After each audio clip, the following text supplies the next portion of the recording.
বোয়ালখালীর মহান বিজয় দিবস উপলক্ষে পৌরসভা স্বেচ্ছাসেবক দলের উদ্যোগে বিজয় র্যালি অনুষ্ঠিত হয়।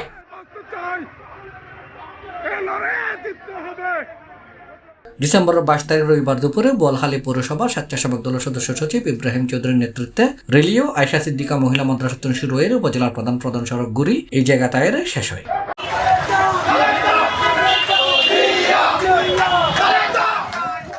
এটা অন্যান্য মাঝে উপস্থিত আছেন পৌরসভা স্বেচ্ছাসেবক দলের যুগ্ম আহ্বায়ক ওমর ফারুক রাসেল, যুগ্ম আহ্বায়ক লোকমান হোসেন, সিনিয়র সদস্য মুর্শেদ আলম, 5 নম্বর ওয়ার্ড স্বেচ্ছাসেবক দলের আহ্বায়ক শফিল করিম শফি, সদস্য সচিব আনোয়ার হোসেন বাবলু, 7 নম্বর ওয়ার্ড স্বেচ্ছাসেবক দলের আহ্বায়ক জাকির হোসেন, 4 নম্বর ওয়ার্ড স্বেচ্ছাসেবক দলের আহ্বায়ক ইমরান হোসেন, লোকমান হোসেন, সিনিয়র যুগ্ম আহ্বায়ক সাগর সহ পৌরসভা ও ওয়ার্ড স্বেচ্ছাসেবক দলের নেতৃবৃন্দ এটা উপস্থিত আছেন।